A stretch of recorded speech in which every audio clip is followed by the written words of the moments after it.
2026 April 9 നടക്കുന്ന കേരള നിയമസഭാ തെരഞ്ഞെടുപ്പുമായി ബന്ധപ്പെട്ട് LDF ഇടപ്പള്ളി തെരഞ്ഞെടുപ്പ് ലോക്കൽ കൺവെൻഷൻ 19/3/2026 ഇടപ്പള്ളി ശ്രീനാരായണ ഗുരു സ്മാരക ഹാളിൽ വെച്ച് നടന്നു. CPIM Edappally LC secretary KV Anilkumar സ്വാഗതം ആശംസിച്ചു. വളയെല്ലാം വിറ്റുകൊണ്ട് കിടന്ന മൊണാലിസ ഉത്തർപ്രദേശുകാരി കുംഭമേളയിൽ അന്ന് പുള്ളിക്കാരത്തി ഫേമസ് ആയത്. പുള്ളിക്കാരത്തിയോട് ആളുകൾ ചോദിച്ചു, നിങ്ങൾ എത്ര വരെ പഠിച്ചെന്ന് ചോദിച്ചപ്പോൾ ഞാനും എന്റെ പ്രദേശത്തെ ആളും സ്കൂളിൽ പോലും വരാതെ പോലും കണ്ടിട്ടില്ല, ഞങ്ങളുടെ നാട്ടിലൊന്നും സ്കൂളില്ലാന്ന്. സുന്ദരിയായ വള വിൽക്കുന്ന ആളുകളെ ഈ പറയുന്ന മാധ്യമങ്ങളെ എല്ലാവരും കൂടി ഉയർത്തി. അങ്ങനെ ഇപ്പോ കഴിഞ്ഞ ഏതാണ്ട് ഒരാഴ്ച മുമ്പ് ആ മോണോലിസ ഇഷ്ടപ്പെട്ട വിവാഹം കഴിച്ച ആളുകൂടി ഈ ഇന്ത്യയിലെ 28 സംസ്ഥാനങ്ങളിൽ ഏറ്റവും സുരക്ഷിതമായി അവർക്ക് താങ്ങായി തണലായി നിൽക്കാൻ കഴിയുന്ന ഒരു സ്ഥലം തേടിയെത്തിയത് കേരളത്തിലാണ്. കേരളത്തിൽ വന്നിപ്പോ അവർ രണ്ടുപേരും താമസിക്കുന്നുണ്ട് എന്നുള്ളത് കൊണ്ട് കഴിഞ്ഞ 10 വർഷക്കാലമായി കേരളത്തിന്റെ അകത്ത് ഇന്ത്യയുടെയും ലോകത്തിലെയും നമ്മൾ കണക്കെടുത്തു കഴിഞ്ഞപ്പോൾ മനസമാധാനത്തോടുകൂടി ശാന്തതയോടുകൂടി ജീവിക്കാൻ കഴിയുന്ന ഒരിടം ഉണ്ടെങ്കിൽ ദൈവത്തിന്റെ സ്വന്തം നാടെന്ന് പറയുന്ന കേരളമാണ്.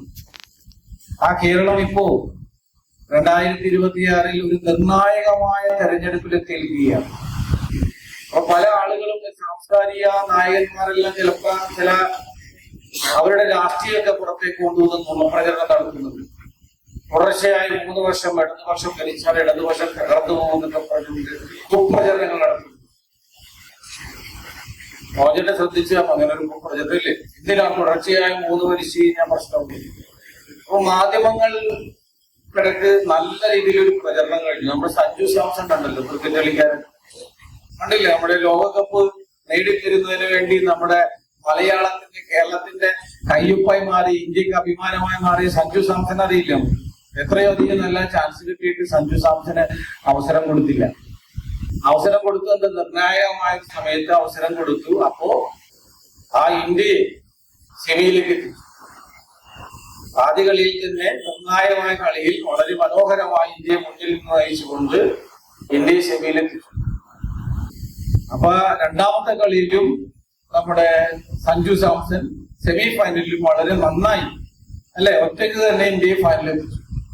അപ്പൊ ചില ആളുകൾ പറയാനുണ്ട്, ഒന്നാമത്തെ കളിയിലും രണ്ടാമത്തെ കളിയിലും ഫോം ആയതുകൊണ്ട് ഫൈനലിൽ സഞ്ജു സാംസൺ ഇറക്കണമെന്ന് കഴിക്കുന്നത് ശരിയാണോ?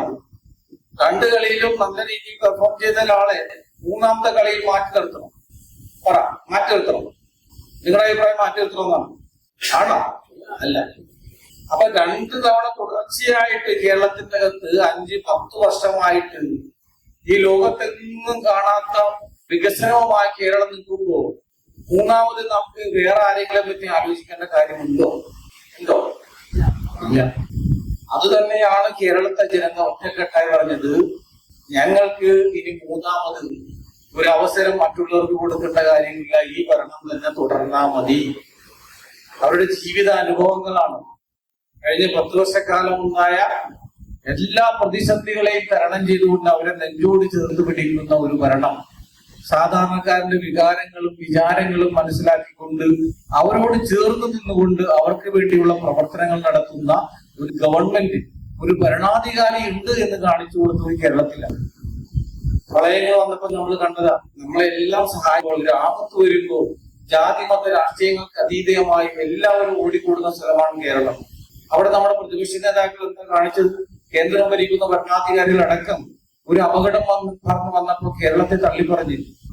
ഒരു നയാ പൈസ പോലും ഈ മുഖ്യമന്ത്രിയുടെ ദുരിതാശ്വാസ ഫണ്ടിലേക്ക് കൊടുക്കുവാൻ തയ്യാറായില്ല.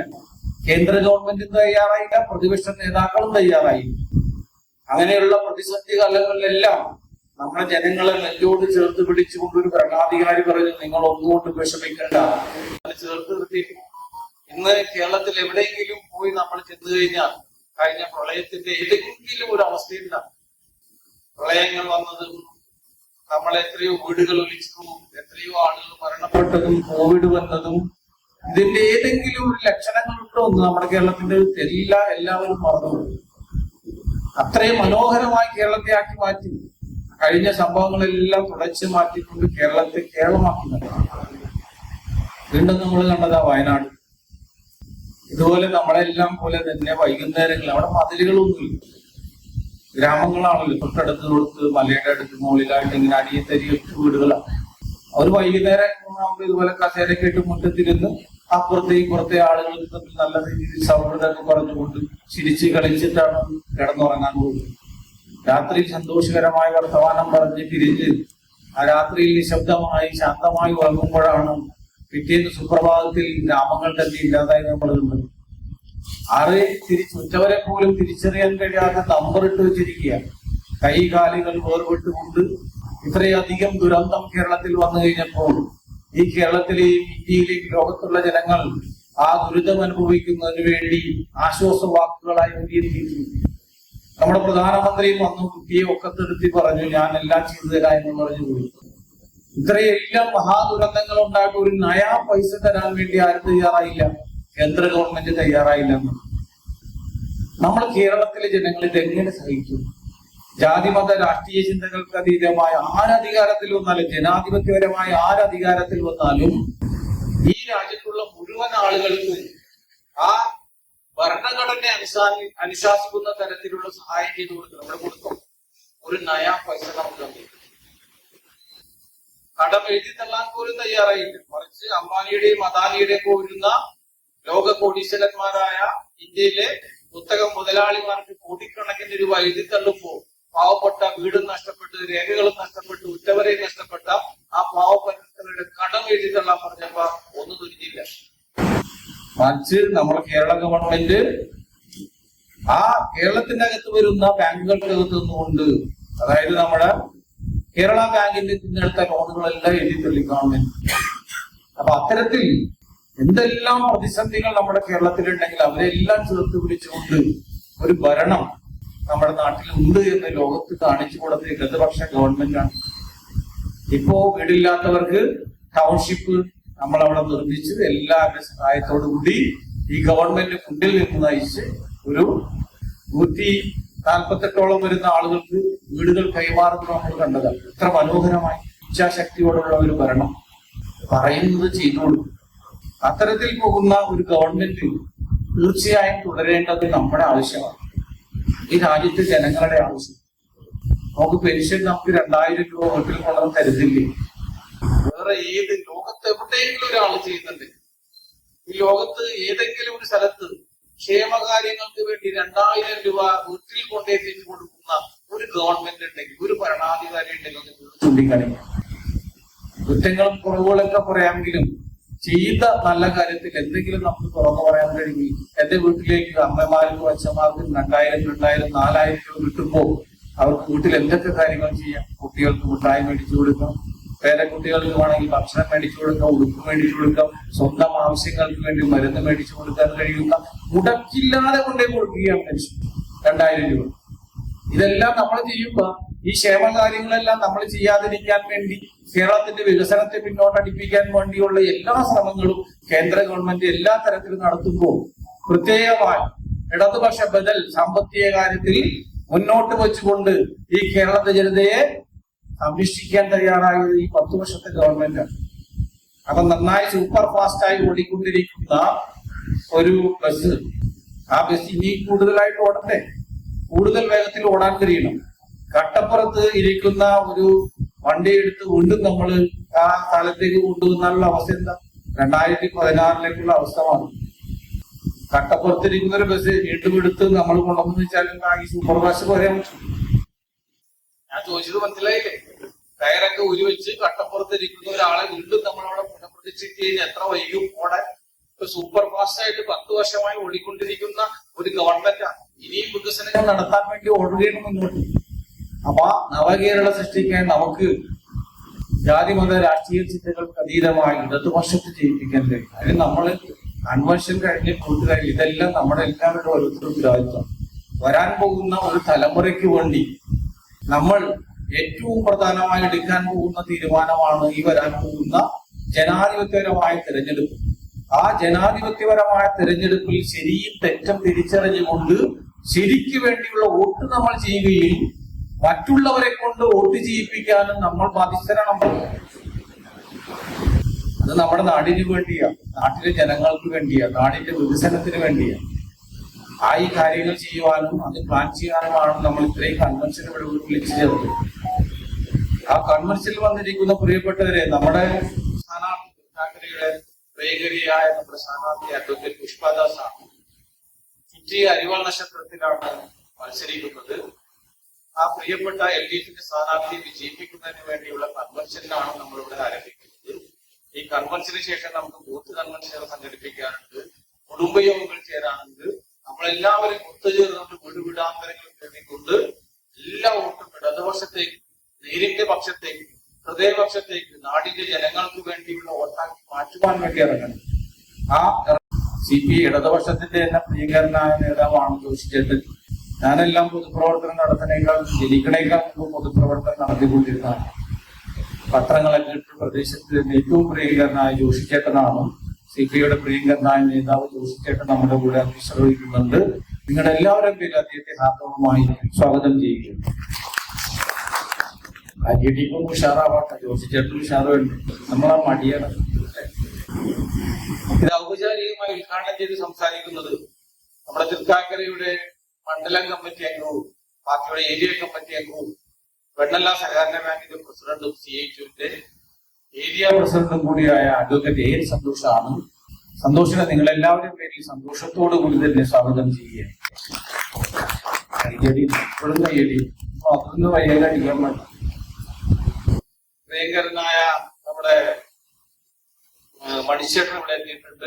മണിച്ചേട്ടൻ നിങ്ങൾ എല്ലാവരും പേരിൽ ഞാൻ ഹാർദവമായി സ്വാഗതം ചെയ്യുന്നു. നമ്മുടെ പ്രിയപ്പെട്ട കൗൺസിലർ ദീപാവർമ്മ ഈ വേദിയിലുണ്ട്. ദീപാവർമ്മയെ നമുക്ക് എല്ലാവർക്കും വേണ്ടി സ്വാഗതം ചെയ്യുന്നു. നമ്മുടെ വക്കീൽ CPIയുടെ നേതാവ് രാജേഷ് എത്തിയിട്ടുണ്ട്. കഴിഞ്ഞ തെരഞ്ഞെടുപ്പുകളിലെല്ലാം സജീവമായി നമ്മളൊപ്പം നിന്ന് രാജേഷിനെ നിങ്ങൾ എല്ലാവരും വേണ്ടി സ്വാഗതം ചെയ്യുകയാണ്. ലോക്കൽ കമ്മിറ്റി അംഗങ്ങളായ സഖാവ് KA ജോസ, PG മനോജ് അടക്കമുള്ള പ്രിയപ്പെട്ട സഖാക്കളുണ്ട്. എല്ലാവരെയും ഞാൻ ഹാർദവമായി സ്വാഗതം ചെയ്യുകയാണ്. അതിലുപരിയായിട്ട് എല്ലാ തിരക്കുള്ള സമയത്തും നിങ്ങളുടെ എല്ലാ തിരക്കുകളും മാറ്റിവെച്ചുകൊണ്ട് ഈ കൺവെൻഷനിൽ പങ്കെടുക്കാനെത്തിയ പ്രിയപ്പെട്ട നിങ്ങളാണ് യഥാർത്ഥത്തിൽ ഈ വരാൻ പോകുന്ന ഇടതുപക്ഷത്തിന്റെ നേട്ടങ്ങൾക്ക് വിജയത്തിന് ഏറ്റവും കാതലായി പ്രവർത്തിക്കേണ്ടവർ. നിങ്ങൾ നിങ്ങളുടെ വിലപ്പെട്ട സമയം ഇതിനു വേണ്ടി മാറ്റിവെച്ചുകൊണ്ട് ഇവിടെ എത്തിയ എല്ലാ പ്രിയപ്പെട്ടവർക്കും ഹൃദയത്തോടെ ഭാഷയിൽ സന്തോഷത്തോടുകൂടി സ്വാഗതം ചെയ്തുകൊണ്ട് എന്റെ വാക്കുകൾ ചുരുക്കുന്നു. CPIM തൃക്കാക്കര ഏരിയ കമ്മിറ്റി അംഗം അഡ്വക്കേറ്റ് AN സന്തോഷ് കൺവെൻഷൻ ഉദ്ഘാടനം ചെയ്തു. പാർട്ടിയുടെ ലോക്കൽ കമ്മിറ്റിയുടെ സെക്രട്ടറി സഖാവ് KV അനിൽകുമാർ, മണ്ഡലം കമ്മിറ്റി അംഗം സഖാവ് LK മണി, മുൻ councillor Deepavarma, advocate E Rajesh, Jose, അതേപോലെ തന്നെ മനോജ്, മറ്റ് സഹോദരി സഹോദരന്മാരെ സുഹൃത്ത്, ഈ വരുന്ന ഏപ്രിൽ മാസം 9-ാം തീയതി കേരളമടക്കം 3 സംസ്ഥാനങ്ങളിലേക്കുള്ള തെരഞ്ഞെടുപ്പ് നടക്കുക. കേരളം, അതേപോലെ തന്നെ ആസാം, പുതുച്ചേരി 6 കോടി വോട്ടർമാർ അന്ന് വോട്ട് ചെയ്യും. ശേഷിക്കുന്ന 12 കോടി വോട്ടർമാർ ബംഗാളിലും അതേപോലെ തന്നെ തമിഴ്നാട്ടിലുമായി അവര് 23-ാം തീയതി 27-ാം തീയതിയുമായി അവരുടെ വോട്ടെടുപ്പ് നടക്കുക. മെയ് മാസം 4-ാം തീയതി വോട്ടെണ്ണി ഫലപ്രഖ്യാപനം ഉണ്ടാവുമെന്നാണ് നമ്മളെ ഇലക്ഷൻ കമ്മീഷൻ അറിയിച്ചത്. ഈ തെരഞ്ഞെടുപ്പ് കേരളത്തെ സംബന്ധിച്ചിടത്തോളം ഒരു അസാധാരണമായ ഒരു സാഹചര്യത്തിൽ 10 വർഷക്കാലം തുടർച്ചയായി ഇടതുപക്ഷ ജനാധിപത്യ മുന്നണി വിജയകരമായി പൂർത്തിയാക്കിയതിന്റെ ഒരു ആഹ്ലാദകരമായ ഒരു അന്തരീക്ഷത്തിലാണ് ഈ വരാൻ പോകുന്ന തെരഞ്ഞെടുപ്പ്. നമ്മൾ കേരളത്തെ നവകേരളമാക്കി മാറ്റിയെടുക്കണം. വൈജ്ഞാനിക കേരളമായി കേരളത്തിലെ യുവാക്കൾ മുഴുവൻ ഈ കേരളത്തിന്റെ മണ്ണിൽ തന്നെ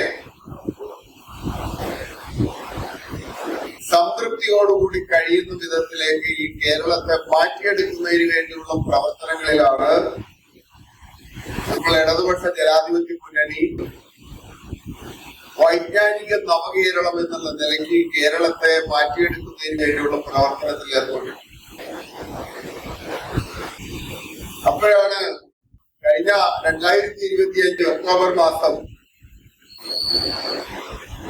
ഒരു സന്യാസി സംഘം ഒക്ടോബർ 7 ആരംഭിച്ച് 21 തിരുവനന്തപുരത്ത് അവസാനിപ്പിച്ച ഒരു സന്യാസി സംഘത്തിന്റെ ഒരു സന്ദേശയാത്രയുണ്ടായി. അവരുടെ മുദ്രാവാക്യം പഴയ കേരളം വീണ്ടെടുക്കണം.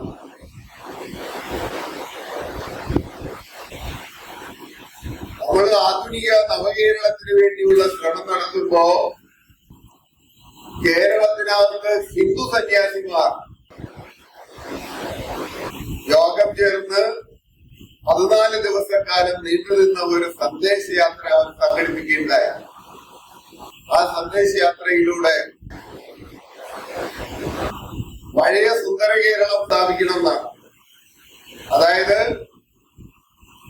ഒരു നൂറ്റാണ്ടിന് മുമ്പ് സ്വാമി വിവേകാനന്ദൻ പറഞ്ഞ ഇത് ഭ്രാന്താലയമാണ് എന്ന് വിശേഷിപ്പിച്ച ഈ കേരളം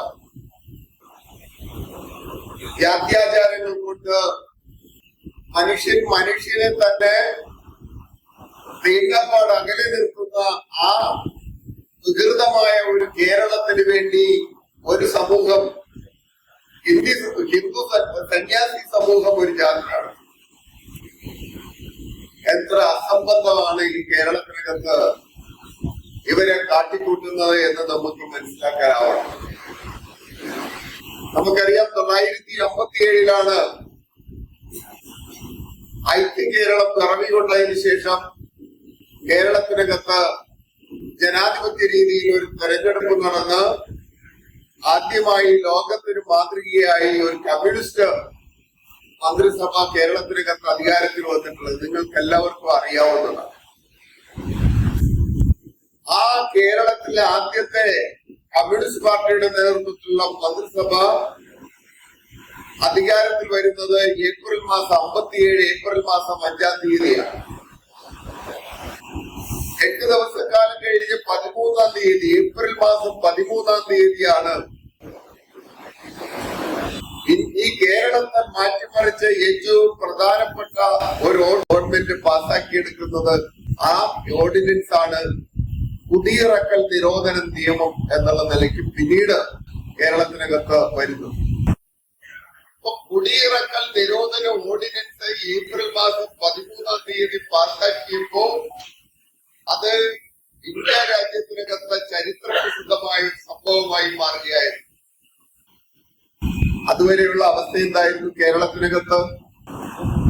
ഈ കേരളത്തിന്റെ മൊത്തം ഭൂപ്രദേശത്തിന്റെ ഏതാണ്ട് 80% ജന്മിമാരുടെ കൈവശം വെച്ച് അവരനുഭവിക്കുകയായിരുന്നു. ആ ഭൂമിയിൽ ഈ 80% വരുന്ന ജനത കേവലം കുടികിടപ്പുകാരായി, അല്ലെങ്കിൽ അതിനകത്ത് ജന്മിയുടെ ദയാദാക്ഷിണ്യത്തിന് വിധേയമായി കഴിയുന്ന കുടിയാന്മാരായിരുന്നു എന്നുള്ളതാണ്. അവരെ ഭൂമിയുടെ അവകാശികളായി EMS നമ്പൂതിരിപ്പാടിന്റെ 1957 ഗവൺമെന്റ് പ്രഖ്യാപിക്കുന്നതിലൂടെയാണ് നവകേരളത്തിന്റെ തുടക്കം കുറിക്കുന്നത്. പിണറായി വിജയന്റെ നേതൃത്വത്തിലുള്ള ഗവൺമെന്റ് വന്നതിന് ശേഷം അതിന്റെ തുടർച്ചയാണ് ഉണ്ടായിട്ടുള്ളത്. 57 ആ ഗവൺമെന്റാണ് ഭൂമിയുടെ അവകാശികളായി പാവപ്പെട്ട മനുഷ്യരെ, അന്ന് ഇന്നത്തെ 3.5 കോടിയോളം ജനങ്ങളില്ലാതെ കേരളത്തിനകത്ത് ഏതാണ്ട് 1,30,00,000 അന്നത്തെ ജനസംഖ്യ എന്ന് പറയും. അത്തരം ജനസംഖ്യയുള്ള കേരളത്തിനകത്ത് ഏതാണ്ട് 32 ലക്ഷത്തോളം വരുന്ന കുടുംബങ്ങൾക്കാണ് ഭൂമിയുടെ അവകാശികളായി അവര് മാറുന്നത്.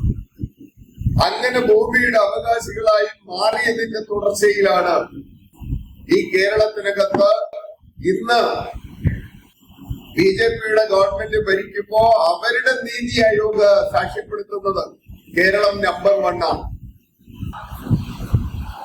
കേരളം നമ്പർ 1 ആയി എങ്ങനെ മാറി? അങ്ങനെ മാറിയതിലാണ് കമ്മ്യൂണിസ്റ്റ് പാർട്ടിയുടെയും ഇടതുപക്ഷ ജനാധിപത്യ മുന്നണിയുടെയും നേതൃത്വത്തിലുള്ള ഗവൺമെന്റ് നടത്തിയിട്ടുള്ള ജനപക്ഷ നിലപാടുകളിൽ ഊന്നിക്കൊണ്ട് നടത്തിയിട്ടുള്ള ധീരോദാത്തമായ പ്രവർത്തനങ്ങൾ എന്ന് പറയുന്നു. ഇപ്പോ 2016 നമ്മുടെ ഗവൺമെന്റ് അധികാരത്തിലേക്ക് വരുമ്പോ, ഒന്നാം പിണറായി ഗവൺമെന്റ് അധികാരത്തിലേക്ക് വരുന്ന സന്ദർഭം എന്തായി നിങ്ങൾ ആരെയും ചിന്തിച്ചിട്ടുണ്ടോ? ഇവിടെ ഇരിക്കുന്ന വോട്ടർമാരിൽ ബഹുഭൂരിപക്ഷവും നല്ല ഓർമ്മ ശക്തിയും അതേപോലെ തന്നെ നല്ല രാഷ്ട്രീയമായ ധാരണയുള്ളവരാണ്. 2011 മുതൽ 2016 വരെയുള്ള കേരളത്തിന്റെ അവസ്ഥ എന്തായിരുന്നു? അങ്ങേയറ്റം വഷളായ ഒരു അവസ്ഥയായിരുന്നു. അഴിമതിയും അരാജകത്വവും അതേപോലെ തന്നെ അക്രമവും ഒക്കെ നിലനിൽക്കുന്ന ഒരവസ്ഥ. സരിതയെ പോലെയുള്ളവരെ നമ്മൾ ഓർക്കുന്നത് ആ കാലഘട്ടത്തില് ആ ഗവൺമെന്റിനെ ഓർക്കുമ്പോഴാണ്. അബ്ദുറബ്ബ് എന്ന് പറയുന്ന വിദ്യാഭ്യാസ മന്ത്രിയെ നമ്മൾ ഓർക്കുന്നത് കുപ്രസിദ്ധി കൊണ്ടാണ്, പ്രസിദ്ധി കൊണ്ടല്ല. കേരളത്തിന്റെ വിദ്യാഭ്യാസ രംഗത്തെ കുത്തഴിച്ച പുസ്തകമാക്കി മാറ്റിയെടുത്തതിന്റെ പ്രധാനിയായിരുന്നു അദ്ദേഹം. അപ്പോ അങ്ങനെ കേരളത്തിന്റെ വിദ്യാഭ്യാസ രംഗം, ആരോഗ്യരംഗം, കേരളത്തിന്റെ പൊതുവിതരണ സംവിധാനം എല്ലാം തകർത്ത് തരിപ്പണമാക്കി മന്ത്രിമാർ അഴിമതി കാണിച്ച മന്ത്രിമാരെ കുത്തിയിട്ട് നടക്കാൻ വയ്യാത്തൊരവസ്ഥ. ബാർക്കോഴ, പാലാരിവട്ടം പാലമഴിമതി എന്തായിരുന്നു ആ കാലഘട്ടം? ആ കാലഘട്ടം അത്രമാത്രം കേരളത്തിനകത്ത് സാമ്പത്തിക സാമൂഹിക രംഗത്ത് അങ്ങേയറ്റം അരാജകാവസ്ഥ നിലനിൽക്കുന്ന സന്ദർഭമായി. അപ്പോൾ നമ്മൾ പറഞ്ഞു LDF വരും, എല്ലാം ശരിയാക്കുന്നു. 2016 നമ്മൾ ഉയർത്തിയ മുദ്രാവാക്യം LDF വരും, എല്ലാം ശരിയാകുമെന്ന് നമ്മൾ പറയില്ല. ആ ഗവൺമെന്റ് വന്നു 2016 മെയ് മാസം 20-ാം തീയതി സത്യപ്രതിജ്ഞ ചെയ്തുകൊണ്ട് ശ്രീ പിണറായി വിജയൻ കേരളത്തിന്റെ മുഖ്യമന്ത്രിയായി. 600 കാര്യങ്ങൾ അക്കമിട്ട തരത്തിൽ കൊണ്ട് പ്രകടന പത്രിക നമ്മൾ അവതരിപ്പിച്ചു. സാധാരണ പ്രകടന പത്രിക അവതരിപ്പിച്ചാൽ ഒരു തെരഞ്ഞെടുപ്പിന് അതിന് പുല്ലിന്റെ വില പോലെ ജനങ്ങൾ കൽപ്പിക്കാറില്ല. ഇതൊക്കെ തെരഞ്ഞെടുപ്പ് സമയത്ത് എല്ലാ രാഷ്ട്രീയ പാർട്ടികളും ഇറക്കുന്ന കേവലമായ ഒരു നോട്ടീസ് എന്നുള്ളതിൽ കവിഞ്ഞ് അതിന് വലിയ വിലയൊന്നും ആരും കൽപ്പിക്കാറില്ല. പക്ഷേ കേരളത്തിനകത്ത് ഇടതുപക്ഷ ജനാധിപത്യ മുന്നണിയുടെ പ്രകടന പത്രിക അവതരിപ്പിച്ചുകൊണ്ട് കേരളത്തിന്റെ അന്നത്തെ ഇടതുപക്ഷ ജനാധിപത്യ മുന്നണിയുടെ നേതാവായിട്ടുള്ള പിണറായി വിജയൻ പറഞ്ഞു, ഈ കേരളത്തിനകത്ത് ഇടതുപക്ഷ ജനാധിപത്യ മുന്നണി അധികാരത്തിൽ വന്നാൽ ഇതിനകത്ത് പറയുന്ന കാര്യങ്ങൾ നിങ്ങൾ നടപ്പാക്കിയിരിക്കുന്നു. ഇവിടെ അനിൽ പറഞ്ഞല്ലോ, അന്ന് സാമൂഹ്യ സുരക്ഷാ പെൻഷൻ 600 രൂപയാണ്. 600 രൂപയായ കഥയൊക്കെ നമുക്ക് എല്ലാവർക്കും അറിയാവുന്നതാണ്. 500 രൂപയും നമ്മള് പല ഘട്ടങ്ങളിലായി വർദ്ധിപ്പിച്ചതാണ്. 1980-ൽ 45 രൂപയിൽ ആരംഭിച്ച കർഷക തൊഴിലാളികളുടെ പെൻഷനാണ് പിന്നെ പല വിഭാഗങ്ങൾക്കായി വർദ്ധിപ്പിച്ച് അഗതികളും വിധവകളും അതേപോലെ തന്നെ ഭിന്നശേഷിക്കാരും ഒക്കെ തുടങ്ങി ഒരു സമൂഹത്തിനകത്ത് പാർശ്വവൽക്കരിക്കപ്പെടുന്ന ജനത ഏതെല്ലാം ഉണ്ടോ അവർക്കെല്ലാം പെൻഷൻ കൊടുക്കാൻ തീരുമാനിച്ച ഒരു മുന്നണിയാണ് ഇടതുപക്ഷ ജനാധിപത്യ മുന്നണി എന്ന് പറയുന്നത്. എപ്പോഴെല്ലാം അവശത അനുഭവിക്കുന്ന ജനങ്ങളെ ചേർത്ത് പിടിക്കാൻ ശ്രമിച്ചിട്ടുണ്ടോ അത് മറ്റാരുമല്ല, കേരളത്തിനകത്ത് ഇടതുപക്ഷ ജനാധിപത്യ മുന്നണിയാണ്.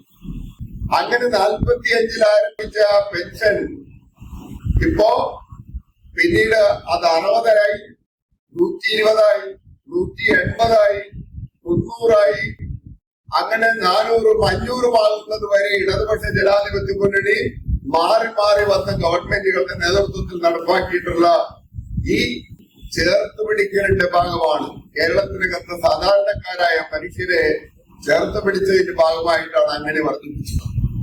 ഉമ്മൻചാണ്ടി 2011 അധികാരത്തിൽ വന്നതിന് ശേഷം ആ ഭരണത്തിന്റെ 18 മാസക്കാലം തീരാൻ നിൽക്കുന്ന സന്ദർഭത്തിൽ, അതായത് 1.5 കൊല്ലം ശേഷിക്കുന്ന 3.5 കൊല്ലം പിന്നിട്ട സമയത്ത് 100 രൂപ വർദ്ധിപ്പിക്കാൻ തീരുമാനിച്ചു. 500 രൂപ പെൻഷൻ എന്നുള്ളത് 600 ആക്കാൻ തീരുമാനിച്ചു. തട്ടിപ്പല്ലേ, ശുദ്ധ തട്ടിപ്പായിരിക്കും.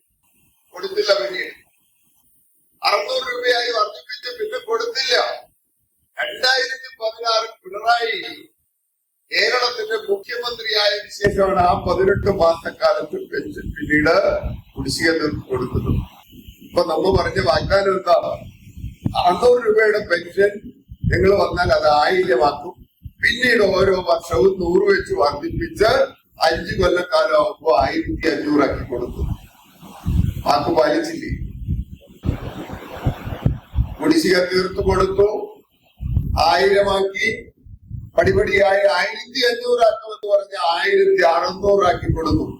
2021 ഗവൺമെന്റ് 5 വർഷക്കാലം പൂർത്തിയാകുമ്പോ 1600 രൂപ പെൻഷൻ. അപ്പോഴാണ് 2021 ഗവൺമെന്റ് കാലാവധി പൂർത്തിയാക്കി 2ാം തവണ മത്സരിക്കുമ്പോൾ നമ്മൾ പറഞ്ഞു, ഈ ഗവൺമെന്റ് അധികാരത്തിൽ വന്നാൽ തുടർച്ച ഈ ഗവൺമെന്റിൽ ഉണ്ടാവുകയാണെങ്കിൽ ഇത് 2000 2500 ആക്കി വർദ്ധിപ്പിക്കാൻ നിങ്ങൾ തയ്യാറാവുന്നു. അപ്പൊ വീണ്ടും സതീശനെ പറ്റി ചോദിച്ചാൽ 2500 പൗണ്ടെത്തി 2000 കൊടുത്തു. 2000 അല്ല 2500 അല്ല 3000 നമുക്ക് കൊടുക്കാൻ കഴിയുമായിരുന്നു. എന്താ കാര്യം? കഴിഞ്ഞ 5 വർഷക്കാലത്തിനിടയിൽ 1,10,000 കോടി രൂപയാണ് കേന്ദ്ര ഗവൺമെന്റ് കേരളത്തിലെ ഇടതുപക്ഷ ജനാധിപത്യ മുന്നണി ഭരിക്കുന്നു എന്ന ഒറ്റ കാരണം കൊണ്ട് നമുക്ക് അവകാശപ്പെട്ട നികുതി വിഹിതവും ഗ്രാന്റും മറ്റ് കമ്മീഷനും ഒക്കെയായി നമുക്ക് ലഭ്യമാകേണ്ട തുക തരാതെ നിഷേധിക്കുന്ന നിലപാട് സ്വീകരിച്ചു. അങ്ങനത്തെ നിലപാട് സ്വീകരിച്ചപ്പോ അതിനെ കൈയടിച്ച് പ്രോത്സാഹിപ്പിച്ചു കൊടുക്കുകയായിരുന്നു ഈ സതീശനും കൂട്ടരുമല്ല. എന്നിട്ട് ചോദിക്കുകയാണ്, 2500 പറഞ്ഞു, 2000 കൊടുക്കുള്ളൂ. കേരളത്തിനകത്ത് ഇടതുപക്ഷ ജനാധിപത്യ മുന്നണിയുടെ സർക്കാരാണ്. ഇവര് 80കളിൽ പെൻഷൻ കൊടുക്കാൻ തീരുമാനിച്ചപ്പോ ഇവര് എന്ത് നിലപാട് അന്ന് സ്വീകരിച്ചത്? അന്നവര് പറഞ്ഞു, ഖജനാവിൽ നിന്ന് പണമെടുത്ത് സൗജന്യമായി ജനങ്ങൾക്ക് കൊടുക്കുക എന്ത് അസംബന്ധമാണ് എന്നാണ് അന്ന് നിയമസഭയ്ക്കകത്ത് കെ കരുണാകരൻ പ്രസംഗിച്ചത്. എന്ത് അസംബന്ധമാണ്, ഖജനാവിൽ നിന്ന് പണമെടുത്ത് വെറുതെ കൊടുക്കുന്നോ മനുഷ്യർക്ക്? അങ്ങനെ പറഞ്ഞിട്ട് അതിനെ പ്രത്യുൽപാദനപരമല്ല എന്ന് പറഞ്ഞ് അതിന് കളിയാക്കുകയായി, പരിഹസിക്കുകയായി. അപ്പൊ സഖാവ് നയനാർ കൊടുത്ത മറുപടി, 60-65 വയസ്സ് വരെ ഈ ഭൂമിയിൽ പണിയെടുത്ത മനുഷ്യർ നമുക്ക് അന്നം ഉണ്ണാൻ അവസരമൊരുക്കി തന്ന ഈ മനുഷ്യർക്ക് 40 രൂപ 45 രൂപ പെൻഷൻ കൊടുക്കുന്നത് ഇത്ര വലിയ അസംബന്ധമാണോ എന്നാണ് നിയമസഭയിൽ ചോദിച്ചത്. 60-65 വയസ്സൊക്കെ വരുമ്പോ മനുഷ്യന്റെ പ്രത്യുൽപാദന ശേഷിയൊക്കെ കുറയും എന്ന് തിരിച്ചടിക്കുകയായിരുന്നു അന്ന് കേരളത്തിനകത്ത് കേരളത്തിന്റെ മുഖ്യമന്ത്രിയായിരുന്നതാണ്. അങ്ങനെ തുടങ്ങിയതാണ് ഈ പെൻഷൻ പദ്ധതി. എപ്പോഴൊക്കെ ഇവർ അധികാരത്തിൽ വന്നോ അതെല്ലാം തകർക്കുന്ന നിലപാടുകളാണ് സ്വീകരിച്ചിട്ടുള്ളത്. അങ്ങനെ തുടങ്ങിയ പെൻഷൻ പദ്ധതിയുടെ ഭാഗമായി ഇന്ന് നമ്മൾ 2000 വർദ്ധിപ്പിച്ചോ, അതും അവസാനിപ്പിച്ചോ. അത് 32 ലക്ഷം എന്നുള്ളത് വർദ്ധിപ്പിച്ച് ഇപ്പൊ 62 ലക്ഷം പേർക്ക് കൊടുക്കാം. അത് കൂടാതെയാണ് 31 ലക്ഷം പേർക്ക് ഇപ്പോ സ്ത്രീ സുരക്ഷ പെൻഷൻ എന്നുള്ള നിലയ്ക്ക് 1000 രൂപ കൂടെ കൊടുക്കേണ്ടി. ഇപ്പോ ഏറ്റവും അവസാനം കണക്ക് അപ്ഡേറ്റ് ചെയ്യുമ്പോ 27 ലക്ഷം പേർ ഇപ്പോൾ രജിസ്റ്റർ ചെയ്തു കഴിഞ്ഞു. പിങ്ക് കാർഡ് മഞ്ഞ കാർഡ് ഉള്ളവർ ഈ 1000 രൂപയുടെ പെൻഷന് വേണ്ടി. അതും കൂടാതെയാണ് 5000 രൂപ 18 വയസ്സ് മുതൽ 35 വയസ്സ് വരെയുള്ള ചെറുപ്പക്കാർക്ക് 1000 രൂപ കണക്ട് വർക്ക് എന്നുള്ള നിലയ്ക്ക് ഒരു ആശ്വാസം ഒരു സ്റ്റൈഫണ്ട് എന്നുള്ള നിലയ്ക്ക് കൊടുക്കാൻ ഈ ഗവൺമെന്റ് തീരുമാനിച്ചു. അത് നോക്കൂ, ഇത് മൂന്ന് കൂടെ ചേർത്താൽ 1 കോടിയിലധികം മനുഷ്യർക്ക് ഈ കേരളത്തിനകത്ത് ഇടതുപക്ഷ ജനാധിപത്യ മുന്നണിയുടെ പ്രത്യക്ഷ ധനസഹായം ലഭിക്കുകയാണ്. 3.5 കോടി ജനങ്ങൾ. ഇതാണ് ഇവിടെ ഞാൻ പറഞ്ഞത്. ഇതെവിടെയാണ് മറ്റാരും ഡൽഹിയും അല്ലാതെ നമ്മൾ ഈ ക്യാച്ചിംഗ് വേർഡ് ഉയർത്താൻ തയ്യാറായത്? ഇതാര്? നമ്മളല്ലാതെ ആർക്കും. കേരളത്തിനകത്ത് കമ്മ്യൂണിസ്റ്റുകാര് ഇടതുപക്ഷ ജനാധിപത്യ മുന്നണി ഭരിക്കുന്ന കേരളം മാത്രമല്ലല്ലോ. BJP ഭരിക്കുന്ന ഉത്തർപ്രദേശുണ്ട്, ബീഹാറുണ്ട്, കോൺഗ്രസ് ഭരിക്കുന്ന കർണാടകയുണ്ട്, അതേപോലെ രാജസ്ഥാൻ, പശ്ചിമ ബംഗാൾ, എത്രയോ സംസ്ഥാനങ്ങളുണ്ട് ഈ കേരളത്തിനകത്ത്. അവരെന്ത് തയ്യാറാകുന്നത്? അവിടെയൊന്നും ചെയ്യാൻ കഴിയാത്തത് എങ്ങനെയാണ് ഈ കേരളത്തിനകത്ത് ചെയ്യാൻ കഴിയുന്നത്? അതാണ് കേരളം എന്ന് പറയുന്നത്. കേരളം എന്ന് പറയുന്നത് ഇടതുപക്ഷ ജനാധിപത്യ മുന്നണിയുടെ നേതൃത്വത്തിൽ കമ്മ്യൂണിസ്റ്റ് പാർട്ടിക്ക് വേരോട്ടമുള്ള ഈ മണ്ണിനകത്ത് ജനപക്ഷ നിലപാടുകളിൽ ഊന്നിക്കൊണ്ട് കേരളത്തിനകത്ത് ഇടതുപക്ഷ ജനാധിപത്യ മുന്നണി നടത്തിക്കൊണ്ടിരിക്കുന്ന പ്രവർത്തനത്തിന്റെ ഭാഗമാണ്. നമ്മള് 1980 ഗവൺമെന്റ് നിത്യോപയോഗ സാധനങ്ങൾ വില കുറച്ചു കൊടുക്കുന്നതിന് വേണ്ടി കേരളത്തിനകത്ത് മാവേലി സ്റ്റോർ തുടങ്ങിയപ്പോ ഇവരെന്ത് നിലപാടാണ് സ്വീകരിച്ചത്? അന്ന് കേരളത്തിനകത്ത് കോൺഗ്രസ് പാർട്ടിയും UDF സ്വീകരിച്ച നിലപാടെന്താ? തെരഞ്ഞെടുപ്പ് വരുമ്പോ നമുക്ക് അതൊക്കെ ഒന്ന് ഓർത്തെടുക്കാൻ കഴിയണം. അന്നും അവര് അതിന് തുരങ്കം വെക്കുകയായിരുന്നു. അവരത് പറഞ്ഞ് ഇത് ഈ അന്ന് പ്രത്യുത്പാദനപരമല്ല പെൻഷൻ എന്ന് പറഞ്ഞവര് ഈ മാവേലി സ്റ്റോർ തുടങ്ങിയപ്പോ അതിന് ബദലായി വാമന സ്റ്റോർ ഈ കേരളത്തിനകത്ത് നടന്ന സംഭവം. അങ്ങനെ നോക്കിക്കോ, ഏതെല്ലാം നല്ല കാര്യം ഇന്ന് ഇന്ത്യക്ക് ലോകത്തിന് മാതൃകയായ 56 ലക്ഷത്തോളം പേരെ സ്ത്രീകളെ അണിനിരത്തുന്ന കുടുംബശ്രീ സംവിധാനം കേരളത്തിനകത്ത് നമ്മൾ 96 ഗവൺമെന്റ് തുടക്കം കുറിച്ചു. 97 ഔപചാരികമായി ഉദ്ഘാടനം ചെയ്യപ്പെടുന്നത്. ശ്രീമാൻ വാജ്പേയി വന്നിട്ടാണ് കുടുംബശ്രീ മലപ്പുറത്ത് ഉദ്ഘാടനം ചെയ്യുന്നത്. ഇന്ന് 10-30 വർഷക്കാലം പിന്നിടുകയാണ്. ഈ 26 ഇപ്പോ 30 വർഷമാണ് കുടുംബശ്രീ വന്നതിന് ശേഷം. 56 ലക്ഷം കുടുംബങ്ങള് അണിനിരക്കപ്പെട്ട ബൃഹത്തായ സ്ത്രീകളുടെ ശാക്തീകരണത്തിന്റെ ഏറ്റവും ഉത്തുംഗമായ ഒരു മാതൃക ലോകത്തിന് കാണിച്ചു കൊടുക്കുകയാണ്. ആ സംവിധാനം വന്നപ്പോ അതിനെ തകർക്കാൻ ജനശ്രീ കൊണ്ടു. നോക്കൂ, നിങ്ങൾ നോക്കിക്കോ, സാധാരണക്കാരായ മനുഷ്യരെ നമ്മൾ കൈപിടിച്ച് ഉയർത്തിയെടുക്കാൻ ശ്രമിക്കുന്ന ഏത് പദ്ധതിയും തകർക്കാൻ ശ്രമിക്കുന്നവരാണ്.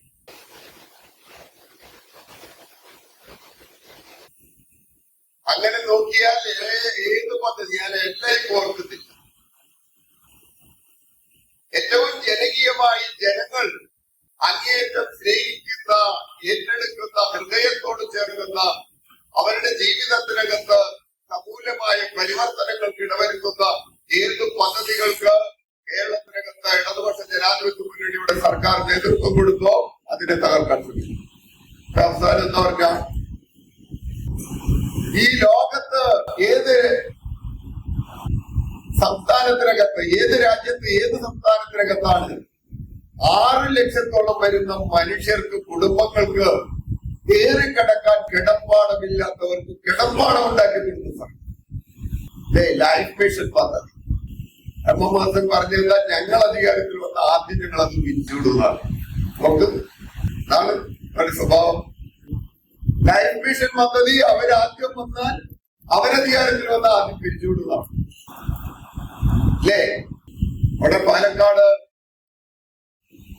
നമ്മുടെ അനിലക്കര എന്ന് പറയുന്ന ഇപ്പോഴത്തെ ഒരു MLA ഉണ്ടല്ലോ, അദ്ദേഹം അന്ന് തുരങ്കം വെച്ചില്ലായിരുന്നുവെങ്കിൽ 248 കുടുംബങ്ങൾക്ക് അവിടെ ഒരു ഫ്ലാറ്റ് സമുച്ചയം പൊങ്ങി വന്നതാ. അത് പകുതിക്ക് വെച്ച് അവിടെ കിടക്കുക. ഇവിടെ നമ്മൾ തുരുത്തി ഫ്ലാറ്റിൽ പണിത 348 കുടുംബങ്ങളെ പാർപ്പിച്ചിട്ടുണ്ട്. അതേപോലെ തന്നെ ഒരെണ്ണം അവിടെ ഉണ്ടാക്കിയതാ. അത് ആ പ്രദേശത്തെ സാധാരണക്കാരായ മനുഷ്യരെ പുനരധിവസിപ്പിക്കുന്നതിന് വേണ്ടി തുടങ്ങിയ പദ്ധതിയാണ്. അപ്പൊ UDFന്റെ MLA വന്ന് അത് കേസായി കുടീശ്വരമായി അത് നശിപ്പിക്കുന്ന നിലപാട് സ്വീകരിക്കുന്നു. ഇതാണ് ഇവരുടെ മനസ്സ് എന്ന് പറയുന്നത്. ആ രീതിയിലുള്ളവര് ഇനി കേരളത്തിനകത്ത് അധികാരത്തിലേക്ക് കൊണ്ടുവരണോ എന്നുള്ളതാണ് ഈ തെരഞ്ഞെടുപ്പിൽ നമ്മുടെ മുഖ്യമായ ചോദ്യം എന്ന് പറയുന്നത്. ഈ തെരഞ്ഞെടുപ്പിൽ ഇനി ഇങ്ങനെയുള്ളവര് വീണ്ടും അധികാരത്തിലേക്ക് കൊണ്ടുവരണം. അതുകൊണ്ട് നല്ല രീതിയിൽ ചിന്തിക്കാൻ, അതനുസരിച്ച് നിലപാടെടുക്കാൻ നമുക്ക് കഴിയണം. കേരളത്തിനകത്ത് ഇടതുപക്ഷ ജനാധിപത്യ മുന്നണിയുടെ സർക്കാർ 2016 അധികാരത്തിൽ വന്നു. അതിലൂടെ ഒറ്റവാക്കിൽ പറഞ്ഞ് കുറെ പ്രയാസങ്ങൾ അനുഭവിച്ചിട്ടാണ് 10 വർഷക്കാലം കിട്ടിയത്. 2016 മെയ് മാസത്തിൽ അധികാരത്തിൽ വന്ന് ഗവൺമെന്റ് 2016 നവംബർ മാസത്തിലേക്ക് എത്തുമ്പോ 500-ന്റെയും 1000-ന്റെയും നോട്ട് നിരോധിച്ചുകൊണ്ട് നരേന്ദ്രമോദിയുടെ ഉല്ലാസം. ചില്ലറ ബുദ്ധിമുട്ടാണ് ഒരു സംസ്ഥാനത്തിന്റെ സാമ്പത്തിക മേഖലയ്ക്ക് ഉണ്ടാക്കിയത്. കേരളത്തിനകത്ത് മുഖ്യമന്ത്രി അന്ന് പറഞ്ഞത്, നിങ്ങൾ ആരും ആകുലപ്പെടേണ്ടതില്ല, ഞങ്ങള് സഹകരണ മേഖലയിൽ പ്രവർത്തിക്കുന്നവരെല്ലാം വല്ലാത്ത പ്രയാസത്തിലെത്തി. സഹകരണ സംഘങ്ങളെ ഒരു വ്യക്തിയായി കണ്ടുകൊണ്ട് 25,000 രൂപയിൽ കൂടുതൽ വിഡ്രോവൽ കേരള ബാങ്കിൽ നിന്ന് നടത്താൻ കഴിയില്ല എന്ന നിബന്ധന കൊണ്ടുവന്നു. എത്രമാത്രം പ്രയാസമെന്ന് അനുഭവിച്ചു.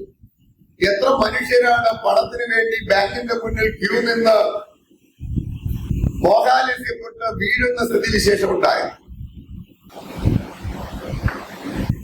അങ്ങനെയുള്ള ആദ്യത്തെ പ്രതിസന്ധി ഗവൺമെന്റ് വന്ന 5 മാസക്കാലം കഴിയുമ്പോഴാണ് അതുണ്ടാകുന്നത്. കടന്നു ജൂലൈ മാസത്തിൽ എത്തിയപ്പോ ഒരു രാജ്യം ഒരു നികുതി എന്ന് പറഞ്ഞുകൊണ്ട് ചരക്ക് സേവന നികുതി കൊണ്ടുവന്നു. ഒന്ന് നിവർത്തിക്കൊണ്ട് വരും, അപ്പൊ തന്നെ നമ്മളെ അടിച്ച് താഴെയിടും. അതായിരുന്നു വ്യവസ്ഥ. കേരളത്തിന്റെ സമ്പദ് വ്യവസ്ഥയിൽ വലിയ പ്രത്യാഘാതങ്ങൾ ഉണ്ടാക്കുകയും ഇപ്പോഴും നമുക്ക് കോടിക്കണക്കിന് രൂപയാണ് കേന്ദ്ര ഗവൺമെന്റ് ചരക്ക് സേവന നികുതി നടപ്പാക്കിയതിന് ഭാഗമായുള്ള നഷ്ടം തരാനുള്ളത്. 2018 എത്തിയപ്പോ നൂറ്റാണ്ട് കണ്ടിട്ടുള്ളതിൽ വെച്ച് ഏറ്റവും വലിയ പ്രളയം ഉണ്ടാകും. മറക്കാൻ കഴിയുമോ നമുക്ക്? എത്രയോ മനുഷ്യരാണ് ഇവിടെയെല്ലാം വന്ന് താമസിക്കുന്ന സ്ഥിതി ഉണ്ടായത് വെള്ളം പൊക്കിയതിന്റെ ഭാഗമായി. 2019 മഹാപ്രകൃതി ദുരന്തം ഉണ്ടാകുന്നു. ഇടുക്കി ജില്ലയിൽ ഒരു ഗ്രാമം തന്നെ ഒലിച്ചു. ഇപ്പൊ എഴുന്നേറ്റ് നിൽക്കാൻ പോലും കഴിയാത്ത അവസ്ഥയിലേക്കുള്ള പ്രതിസന്ധികൾ. നിപ്പ, കോക്കി 2020 എത്തിയപ്പോ കോവിഡ് മഹാമാരി. മനുഷ്യന് പരസ്പരം ബന്ധപ്പെടാൻ പോലും കഴിയാത്ത അതിദയനീയമായ ഒരവസ്ഥ ഈ കേരളത്തിന്റെ സാമൂഹ്യ അന്തരീക്ഷത്തിൽ രൂപപ്പെട്ടു. അതിനെ അതിജീവിച്ച് നമ്മൾ മുന്നോട്ട് പോയി. ഇക്കണ്ട മനുഷ്യരെ എല്ലാം നമ്മൾ ചേർത്ത് പിടിച്ചുകൊണ്ട് മുന്നോട്ട് പോകാൻ നമ്മൾ അങ്ങനെ ഇറങ്ങുകയല്ലേ എന്നല്ലേ കേരള മുഖ്യമന്ത്രി ചോദിച്ചത്. എല്ലാ മനുഷ്യരെയും ചേർത്ത് പിടിച്ചുകൊണ്ട് അങ്ങനെയാണ് 2021 നമ്മൾ എത്തിച്ചേരുന്നത്. അപ്പോ 5 കൊല്ലം കഴിഞ്ഞു ആദ്യത്തെ ഗവൺമെന്റ് വന്നിട്ട്. പക്ഷെ ആ 5 കൊല്ലക്കാലത്തിനിടയിൽ കേരളത്തിന്റെ ആരോഗ്യ മേഖലയിൽ, കേരളത്തിന്റെ വിദ്യാഭ്യാസ മേഖലയിൽ, കേരളത്തിന്റെ പരമ്പരാഗത വ്യവസായ മേഖലയിൽ, കേരളത്തിന്റെ കാർഷിക മേഖലയിൽ ഒക്കെ ഒരു കുറവും വരാതെ വികസന പ്രവർത്തനങ്ങൾ തുടരെ നടന്നുകൊണ്ടിരിക്കുകയായിരുന്നു. ഇപ്പൊ ഇത്രമാത്രം പ്രതിസന്ധികളും പ്രയാസങ്ങളും ഉണ്ടായ ഒരു സംസ്ഥാനത്തിനകത്ത് ഒരു ഗവൺമെന്റ് അതിനെ എല്ലാ മനുഷ്യരെയും ചേർത്ത് പിടിച്ചുകൊണ്ട് നേരിട്ടതിന്റെ ഒരു വലിയ ആത്മവിശ്വാസത്തോടു കൂടിയാണ് നമ്മൾ കേരളത്തിലെ തെരഞ്ഞെടുപ്പിൽ നേരിട്ടത്. പക്ഷെ കേരളത്തിന്റെ ഇടമല്ലിയുമുള്ള ചരിത്രം 2020 വരെ 2021 വരെയുള്ള ചരിത്രം എന്ന് പറഞ്ഞാൽ 5 വർഷം LDF, 5 വർഷം UDF, പിന്നെ LDF. ഇതാണ് ചരിത്രം. അതുകൊണ്ട് നമുക്കും വലിയ പ്രതീക്ഷയുണ്ടായി. UDFനാണെങ്കിൽ അങ്ങേയറ്റം ആഹ്ലാദവും പ്രതീക്ഷയും അരതല്ലുകയായി. PD സതീശന്റെ ഏത് വകുപ്പ്, രമേശ് ചെന്നിത്തലിന്റെ ഏത് വകുപ്പ്, ഇങ്ങനെ വകുപ്പ് നിശ്ചയിച്ച് കുഞ്ഞാലിക്കുട്ടി അടക്കമുള്ളവര് മന്ത്രിമാരായി എന്നുള്ള രീതിയിലേക്ക് എല്ലാം മാറിയിരിക്കുന്ന സന്ദർഭത്തിലാണ് തെരഞ്ഞെടുപ്പിന്റെ റിസൾട്ട് വന്നത്. നമ്മളെല്ലാം കണ്ടു. 91 എന്നുള്ളത് 99 സീറ്റോട് കൂടി 140 അംഗ നിയമസഭയിൽ കേരളത്തിനകത്ത് ഇടതുപക്ഷ ജനാധിപത്യ മുന്നണിയുടെ ഗവൺമെന്റ് അധികാരം. അത്ര ഭൂരിപക്ഷത്തോടു കൂടി കേരളത്തിനകത്ത് ഇടതുപക്ഷ ജനാധിപത്യ മുന്നണിയുടെ ഗവൺമെന്റ് അധികാരത്തിൽ വന്നത് ഈ കേരളത്തിനകത്ത് 5 വർഷക്കാലം, അന്നത്തെ 5 വർഷക്കാലം നടത്തിയിട്ടുള്ള ഉമ്മൻചാണ്ടിയുടെ ആയ നെറുകെട്ട 5 കൊല്ലക്കാലം, കെട്ടകാലത്തെ ഓർത്തെടുത്തുകൊണ്ട് മനുഷ്യർ വോട്ട് ചെയ്തതുകൊണ്ടാണ്. അവരെ നിരാശപ്പെടുത്തിയോ പിന്നീട് വന്ന 5 കൊല്ലം? 2021 നിന്ന് 2026 എത്തുമ്പോ നമ്മൾ 900 കാര്യങ്ങളാണ് അക്കമിട്ട് നിരത്തിയത്. ഓരോ വർഷവും പിന്നിടുമ്പോ പറഞ്ഞിട്ടുള്ള കാര്യങ്ങളിൽ എത്രമാത്രം നടപ്പാക്കി എന്നുള്ളതിനെ സംബന്ധിച്ച് കൃത്യമായ പ്രോഗ്രസ് റിപ്പോർട്ട് അവതരിപ്പിക്കുക. പ്രോഗ്രസ് റിപ്പോർട്ട് എന്ന് പറഞ്ഞാൽ കുട്ടികൾ പഠിക്കുമ്പോൾ നമ്മൾ സ്കൂളിൽ മാത്രമേ കേട്ടിട്ടുള്ളൂ. കുട്ടിയുടെ പഠന നിലവാരം എന്താണ്, 1 വർഷക്കാലത്തെ അല്ലെങ്കിൽ 3 മാസക്കാലത്തെ പഠന നിലവാരം എന്താണ് എന്ന് പരിശോധിക്കുന്ന അവരുടെ പഠന അവലോകന റിപ്പോർട്ട്. അതേപോലെ ഒരു സർക്കാർ ഒരു കൊല്ലക്കാലം പിന്നിടുമ്പോ ജനങ്ങൾക്ക് കൊടുത്ത വാഗ്ദാനം എത്രമാത്രം നിറവേറ്റി എന്നുള്ളത് സംബന്ധിച്ച് പരിശോധിച്ച് ജനങ്ങളുടെ മുമ്പാകെ അവതരിപ്പിക്കുക ഒരു റിപ്പോർട്ടായി. അതാണ് കേരളത്തിനകത്ത് ഇടതുപക്ഷ ജനാധിപത്യ മുന്നണിയും ഐക്യ ജനാധിപത്യ മുന്നണിയും തമ്മിലുള്ള വ്യത്യാസം എന്ന് പറയുന്നത്. അതിനകത്ത് ഇപ്പോ 800 കാര്യങ്ങൾ ഇതിനോടകം നടപ്പാക്കി കഴിഞ്ഞു. ഇപ്പോ ഈ തിടുക്കപ്പെട്ട് തെരഞ്ഞെടുപ്പ് പ്രഖ്യാപിച്ചില്ലെങ്കിൽ എത്രമാത്രം ഉദ്ഘാടനം നടക്കുമായിരുന്നു? നിങ്ങൾ നോക്കിയേ, 12,000 ജനങ്ങൾ താമസിക്കുന്ന പെരുമ്പളം ദ്വീപിലേക്ക് ഒരു പാലം പണി 1.25 കിലോമീറ്റർ നീളം, കോടിയാണ്. 200 കോടിയിൽ താഴെ മുടക്കിക്കൊണ്ട് ഒരു പാലം നിർമ്മിച്ച് 12,000 പേർക്ക് താമസിക്കുന്ന ഒരു കൊച്ചു ഗ്രാമപഞ്ചായത്തിനെ ചേർത്ത് പിടിക്കാൻ ഈ കേരളത്തിനകത്ത് ഈ ഗവൺമെന്റിനല്ലാതെ ആർക്കും കഴിയുക. എത്ര കാലമായി, ദശാബ്ദങ്ങളായി അവിടുത്തെ ജനങ്ങൾ ആവശ്യപ്പെടുന്ന പ്രശ്നം അവർക്കൊരു പാലം ഉണ്ടാവണം എന്ന് പറഞ്ഞു. ഭേദപ്പെട്ട ഒരു അസുഖം വന്നാൽ ആൾക്കാർക്ക് ഭീതിയാണ്. അവിടെ ദ്വീപിൽ താമസിക്കുന്നവർ, അവിടെ താമസിക്കുന്നവർക്ക് അതിന്റെ വേദന മനസ്സിലാവും. അങ്ങനെ വേദന നിന്ന് പ്രയാസപ്പെട്ട് കഴിയുന്ന മനുഷ്യരെ അത് മനസ്സിലാക്കിക്കൊണ്ട് തിരിച്ചറിഞ്ഞുകൊണ്ട് ഈ ഗവൺമെന്റ് വരാൻ നോക്കിയിരുന്നില്ല അവരുടെ ആ പ്രയാസം അകറ്റാൻ. ഇപ്പൊ കേരളത്തിലെ ഒരു പ്രധാനപ്പെട്ട വിനോദസഞ്ചാര കേന്ദ്രമായി പെരുമ്പളം മാറുകയാണ്. എല്ലാവരും പോവുകയാണ്. രാവിലെ അതിരാവിലെ സൂര്യോദയം കാണാൻ വേണ്ടി പെരുമ്പളം പാലത്തെ നിന്ന് കാണാൻ വേണ്ടി മനുഷ്യർ പോകുന്നതാണ്. അവർ ദ്വീപ് നിവാസികൾക്ക് ഇപ്പൊ സ്വസ്ഥതയില്ലാത്തൊരവസ്ഥയിലേക്ക് മാറിയിരിക്കുന്നതാണ്. അതാണ് കേരളം. ഇപ്പോ ഈ സന്ദർഭത്തിലല്ലേ വയനാടില് ദുരന്തം ഉണ്ടാകുന്നതും അവരെ ചേർത്ത് പിടിക്കുന്നതിനും വേണ്ടിയുള്ള നടപടികൾ സ്വീകരിച്ചപ്പോ UDF എന്ത് നിലപാടാണ് സ്വീകരിച്ചത്? ഈ നാടായ നാട് മുഴുവൻ കടന്ന് പണപ്പിരിവ് നടത്തിയിട്ട് ആ പിരിച്ച പണത്തിന്റെ കണക്ക് പോലും അവതരിപ്പിച്ചിട്ടുണ്ട്. ഞങ്ങൾ 100 വീട് പണിതു കൊടുക്കും, അല്ല 500 വീട് പണിതു കൊടുക്കും, അല്ല 30 വീട് പണിതു കൊടുക്കും. എത്ര കണക്കുകളാണ് ഇവർ അവതരിപ്പിച്ചത്? ആർക്കെങ്കിലും ഒരു വീടിന്റെ തറ കിട്ടിയതെങ്കിലും നമ്മളെ കാണിച്ചു തന്നിട്ടുണ്ട്. എത്ര കോടി രൂപ ഈ കേരളത്തിലെ ജനങ്ങളിൽ നിന്ന് പിരിച്ചെടുക്കും? ഇത് മാത്രം മതിയല്ലോ കേരളത്തിനകത്ത് എന്താണ് LDF, എന്താണ് UDF എന്ന് തിരിച്ചറിയാൻ. ആ വയനാടിൽ നിന്നാണ് ഇപ്പോ 8 കിലോമീറ്ററിലധികം നീളം വരുന്ന ആനക്കാംപോയിൽ, കള്ളാടി, അതേപോലെ തന്നെ ഇതാണ് മേപ്പാടി തുരങ്കപാത ഉണ്ടാകുന്നത്. എത്ര കോടി രൂപയാണ് മുടക്കുന്നത്? കേരളത്തിന്റെ ഗതാഗത സംവിധാനത്തിനകത്ത് ഒരു ഗവൺമെന്റ് എത്രമാത്രം ദീർഘവീക്ഷണത്തോടു കൂടിയാണ് ഇടപെടുന്നതെന്ന് കാണാൻ കഴിയുക. ഒരു മല തുറന്നുകൊണ്ട് കോഴിക്കോട് ജില്ലയില് ജനങ്ങൾക്ക് വയനാട് ജില്ലയിലേക്ക് എത്താൻ എത്ര മണിക്കൂർ? 1.5 മണിക്കൂറിലധികം ലാഭം. അതേപോലെ തന്നെ ഇന്ധന ലാഭം വേറെ. ആ രീതിയിലേക്ക് ഒരു തുരങ്കപാത നിർമ്മിക്കാനുള്ള പ്രപ്പോസൽ ഉണ്ടാക്കി അത് കേന്ദ്ര ഗവൺമെന്റ് കൊടുത്തപ്പോ PD സതീശൻ പറഞ്ഞതെന്താ? ഓർക്കുന്നുണ്ടോ? ഒരു തുറമുഖം ഉണ്ടാക്കുമ്പോൾ ഞങ്ങൾ സമ്മതിക്കില്ലെന്ന് പറഞ്ഞു. ഞങ്ങൾ സമ്മതിക്കില്ല എന്ന് പറഞ്ഞു. ഈ രീതിയിലുള്ള നിലപാടെപ്പോഴും. മറ്റെന്തുണ്ടായി? കേരളത്തിലെ ഇടതുപക്ഷ ജനാധിപത്യ മുന്നണിയുടെ ഇച്ഛാശക്തി, പിണറായി വിജയന്റെ നേതൃത്വത്തിലുള്ള ഗവൺമെന്റിന്റെ നിശ്ചയദാർഢ്യം ദൃഢപാത ഉദ്ഘാടനം നിർവഹിച്ചില്ല. ഇപ്പോ യുദ്ധകാലാടിസ്ഥാനത്തിലായിരുന്നു നിർമ്മാണ പ്രവർത്തനങ്ങൾ നടത്തുക. ഞാൻ ദീർഘിപ്പിക്കുന്നില്ല. ഈ കേരളം ഇടതുപക്ഷ ജനാധിപത്യ മുന്നണിയുടെ ഗവൺമെന്റ് 10 വർഷക്കാലം ഭരിച്ച് പൂർത്തിയാകുമ്പോ ഇന്ന് ഇന്ത്യയിലെ നമ്പർ 1 സംസ്ഥാനമായപ്പോ എല്ലാ മേഖലയിലും അതിന്റെ പ്രതിഫലനം കാണാൻ കഴിയില്ല. ഏത് മാനവ വികസന സൂചികയെടുത്ത് പരിശോധിച്ചോ, ഇപ്പോ അമേരിക്കയെ ഏറ്റവും വികസിത മുതലാളിത്ത രാജ്യമായ അമേരിക്കയില് ശിശുമരണ നിരക്ക് 5.6, ഇവിടെ 5. ഓർക്കണം, ഇന്ത്യയെ പോലെയുള്ള അങ്ങേയറ്റം ദാരിദ്ര്യം നിലനിൽക്കുന്ന ഒരു രാജ്യത്തിനകത്ത് 1000 കുഞ്ഞുങ്ങൾ ജനിച്ചാൽ 35 പേർ മരണമടയുന്ന ഈ ഇന്ത്യ രാജ്യത്തിനകത്ത് ഈ കേരളം എന്ന കൊച്ചുതരത്തിൽ 1000 കുട്ടികൾ ജനിച്ചാൽ 5 പേരെ മരിക്കുന്നു. അമേരിക്കയിൽ പോലും 5.6. അങ്ങനെ ശിശുമരണ നിരക്കിലും മാതൃമരണ നിരക്കിലും റെക്കോർഡ് കിട്ട ഒരു കേരളമായി കേരളം മാറിയതെങ്ങനെയാ? അതാണ് 2016 ഗവൺമെന്റ് തുടങ്ങി വെച്ച ആർദ്രം പദ്ധതി.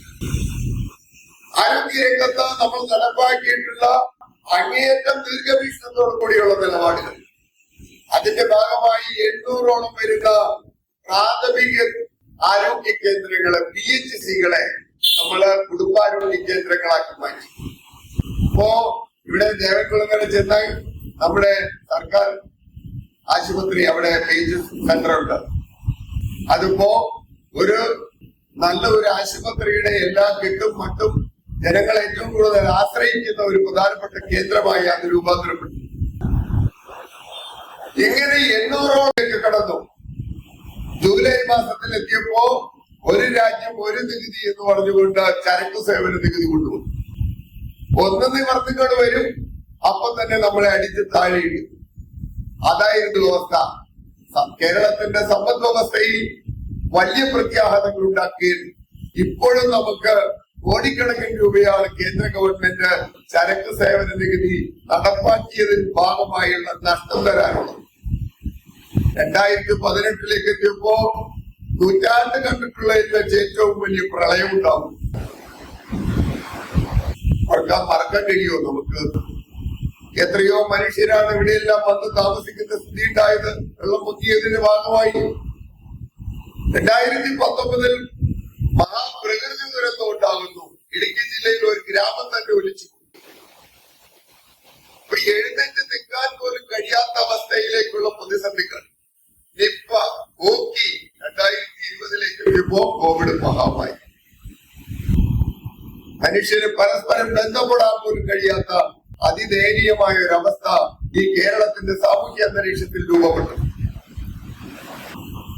അതിനെ അതിജീവിച്ച് നമ്മൾ മുന്നോട്ട് പോയില്ല. ഇക്കണ്ട മനുഷ്യരെ എല്ലാം നമ്മൾ ചേർത്ത് പിടിച്ചുകൊണ്ട് മുന്നോട്ട് പോകാൻ നമ്മൾ അങ്ങനെ ഇറങ്ങുകയല്ലേ എന്നല്ലേ കേരള മുഖ്യമന്ത്രി ചോദിച്ചത്? എല്ലാ മനുഷ്യരെയും ചേർത്ത് പിടിച്ചുകൊണ്ട്. അങ്ങനെയാണ് 2021 നമ്മൾ എത്തിച്ചേരുന്നത്. അപ്പൊ 5 കൊല്ലം കഴിഞ്ഞു ആദ്യത്തെ ഗവൺമെന്റ് വന്നിട്ട്. പക്ഷെ ആ 5 കൊല്ലക്കാലത്തിനിടയിൽ കേരളത്തിന്റെ ആരോഗ്യ മേഖലയിൽ, കേരളത്തിന്റെ വിദ്യാഭ്യാസ മേഖലയിൽ, കേരളത്തിന്റെ പരമ്പരാഗത വ്യവസായ മേഖലയിൽ, കേരളത്തിന്റെ കാർഷിക മേഖലയിൽ ഒക്കെ ഒരു കുറവും വരാതെ വികസന പ്രവർത്തനങ്ങൾ തുടരെ നടന്നുകൊണ്ടിരിക്കുകയായിരുന്നു. അപ്പൊ ഇത്രമാത്രം പ്രതിസന്ധികളും പ്രയാസങ്ങളും ഉണ്ടായ ഒരു സംസ്ഥാനത്തിനകത്ത് ഒരു ഗവൺമെന്റ് അതിന് എല്ലാ മനുഷ്യരെയും ചേർത്ത് പിടിച്ചുകൊണ്ട് നേരിട്ടതിന്റെ ഒരു വലിയ ആത്മവിശ്വാസത്തോടു കൂടിയാണ് നമ്മൾ കേരളത്തിലെ തെരഞ്ഞെടുപ്പിൽ നേരിട്ടത്. പക്ഷെ കേരളത്തിന്റെ ഇടമലയുക്തമുള്ള ചരിത്രം 2020 വരെ 21 വരെയുള്ള ചരിത്രം എന്ന് പറഞ്ഞാൽ 5 വർഷം LDF, 5 വർഷം UDF, പിന്നെ LDF. ഇതാണ് ചരിത്രം. അതുകൊണ്ട് നമ്മൾക്കും വലിയ പ്രതീക്ഷയുണ്ടായി. UDF-നാണെങ്കിൽ അങ്ങേയറ്റം ആഹ്ലാദവും പ്രതീക്ഷയും അരതല്ലുകയായി. PD സതീശന്റെ ഏത് വകുപ്പ്, രമേശ് ചെന്നിത്തല ഏത് വകുപ്പ്, ഇങ്ങനെ വകുപ്പ് നിശ്ചയിച്ച് കുഞ്ഞാലിക്കുട്ടി അടക്കമുള്ളവർ മന്ത്രിമാരായി എന്നുള്ള രീതിയിലേക്ക് എല്ലാം മാറിയിരിക്കുന്ന സന്ദർഭത്തിലാണ് തെരഞ്ഞെടുപ്പിന്റെ റിസൾട്ട് വന്നത്. നമ്മളെല്ലാം കണ്ടു. 91 എന്നുള്ളത് 99 സീറ്റോട് കൂടി 140 അംഗ നിയമസഭയിൽ കേരളത്തിനകത്ത് ഇടതുപക്ഷ ജനാധിപത്യ മുന്നണിയുടെ ഗവൺമെന്റ് അധികാരം. അത്ര ഭൂരിപക്ഷത്തോടു കൂടി കേരളത്തിനകത്ത് ഇടതുപക്ഷ ജനാധിപത്യ മുന്നണിയുടെ ഗവൺമെന്റ് അധികാരത്തിൽ വന്നത് ഈ കേരളത്തിനകത്ത് 5 വർഷക്കാലം, അന്നത്തെ 5 വർഷക്കാലം നടത്തിയിട്ടുള്ള ഉമ്മൻചാണ്ടിയുടെ ആയ നെറുകെട്ട 5 കൊല്ലക്കാലം, കെട്ടകാലത്തെ ഓർത്തെടുത്തുകൊണ്ട് മനുഷ്യർ വോട്ട് ചെയ്തത് കൊണ്ടാണ്.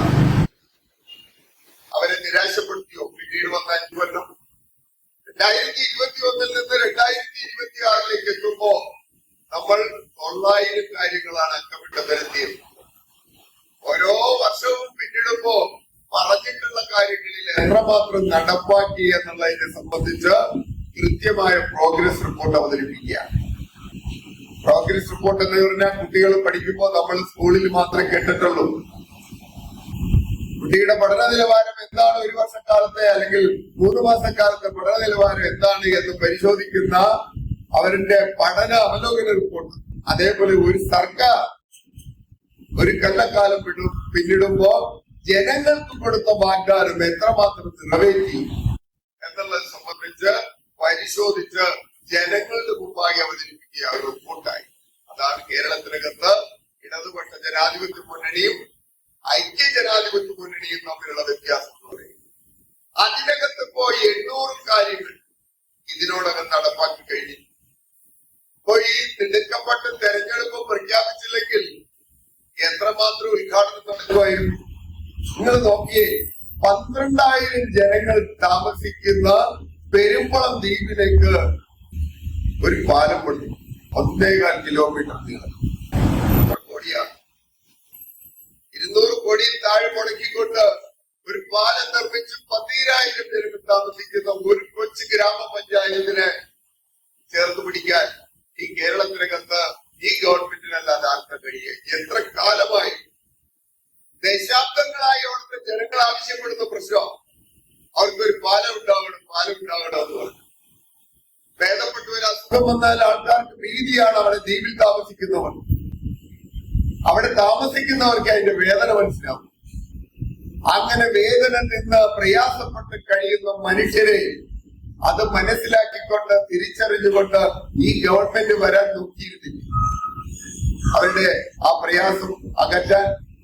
ഇപ്പോ കേരളത്തിലെ ഒരു പ്രധാനപ്പെട്ട വിനോദസഞ്ചാര കേന്ദ്രമായി പെരുമ്പളം മാറുകയാണ്. എല്ലാവരും പോവുകയാണ്. രാവിലെ അതിരാവിലെ സൂര്യോദയം കാണാൻ വേണ്ടി പെരുമ്പളം പാലത്തെ നിന്ന് കാണാൻ വേണ്ടി മനുഷ്യർ പോകുന്നതാണ്. അവർ ദ്വീപ് നിവാസികൾക്ക് ഇപ്പൊ സ്വസ്ഥതയില്ലാത്തൊരവസ്ഥയിലേക്ക് മാറിയിരിക്കുന്നതാണ്. അതാണ് കേരളം. ഇപ്പോ ഈ സന്ദർഭത്തിലല്ലേ വയനാടില് ദുരന്തം ഉണ്ടാകുന്നതും അവരെ ചേർത്ത് പിടിക്കുന്നതിനും വേണ്ടിയുള്ള നടപടികൾ സ്വീകരിച്ചപ്പോ UDF എന്ത് നിലപാടാണ് സ്വീകരിച്ചത്?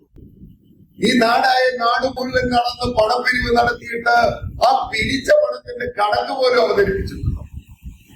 ഞങ്ങൾ 100 വീട് പണിതു കൊടുക്കും, അല്ല 500 വീട് പണിതു കൊടുക്കും, അല്ല 30 വീട് പണിതു കൊടുക്കും. എത്ര കണക്കുകളാണ് ഇവർ അവതരിപ്പിച്ചത്? ആർക്കെങ്കിലും ഒരു വീടിന്റെ തറ കെട്ടിയതെങ്കിലും നമ്മളെ കാണിച്ചു തന്നിട്ടുണ്ട്.